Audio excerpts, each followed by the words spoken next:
திராவிட முன்னேற்ற கழகத்தில் ஒருவர் திருடனாக இருக்கலாம், 2 பேர் திருடனாக இருக்கலாம்.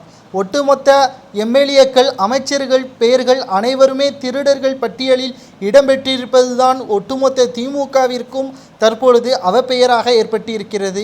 இன்று தேர்தல் ஆணையம் தேர்தல் நடத்துவதற்கான தேதியை அறிவித்ததோடு மட்டுமல்லாமல் திமுகவிற்கு மரண அடியே ஒன்றையும் கொடுத்திருக்கிறது.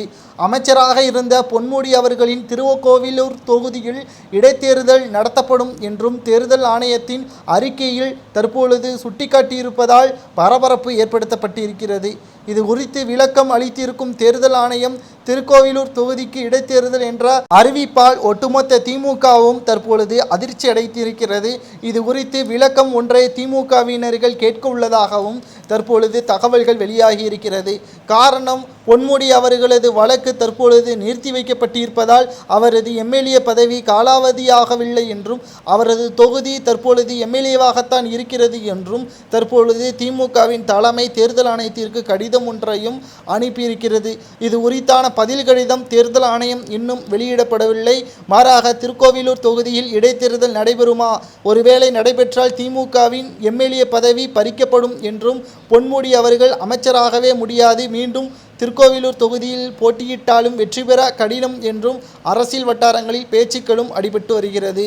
கிட்டத்தட்ட பொன்முடி அவர்கள் மட்டுமல்ல, செந்தில் பாலாஜியாக இருக்கட்டும், துரைமுருகனாக இருக்கட்டும், KKSR ராமச்சந்திரன் போன்ற அனைவர்களது பெயரும் நீதிமன்றத்தில் வழக்கு நிலுவையில் இருக்கிறது.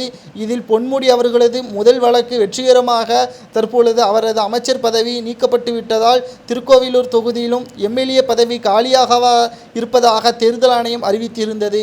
நீதிமன்றத்தின் தீர்ப்பை சுட்டிக்காட்டி தேர்தல் ஆணையத்திற்கு திராவிட முன்னேற்ற கழகத்தின் தலைமை தற்பொழுது கடிதம் ஒன்றை அனுப்பியிருக்கிறது. இதனால் தற்பொழுது முதல் அறிக்கையை ரத்து செய்வதாகவும் தேர்தல் ஆணையம் மீண்டும் ஒரு அறிக்கையை வெளியிட வேண்டும் என்றும் தேர்தல் ஆணையத்திற்கு திராவிட முன்னேற்ற கழகத்தின் தலைமை தற்பொழுது கடிதம் ஒன்று அனுப்பியிருக்கிறது.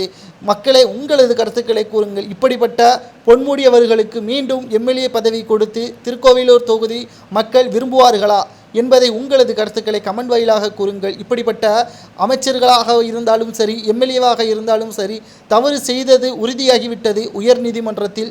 அதை மேல்முறையீடு செய்து அந்த வழக்கு தற்பொழுது நிறுத்தி வைக்கப்பட்டு இருப்பதால் இவருக்கு எம்எல்ஏ பதவி கொடுத்து அந்த தவறையும் இவர் முழுமையாக அளிப்பதற்கு அதிகமான வாய்ப்புகள் இருப்பதாகவே தான் கருதுகிறார்கள் பிற கட்சி தலைவர்கள். ஆகையால் இவருக்கு எம்எல்ஏ பதவியும் கிடையாது, அமைச்சர் பதவியும் கிடையாது. இவரது தொகுதி தற்பொழுது எம்எல்ஏ பதவிக்கு மீண்டும் போட்டியிடுமாறு தேர்தல் ஆணையம் அறிவிக்க வேண்டும் என்று எடப்பாடி பழனிசாமி அவர்கள் கூறுவது பற்றி உங்களது கருத்துக்களை கமெண்ட் வாயிலாக மறக்காமல் கூறுங்கள். நன்றி, வணக்கம்.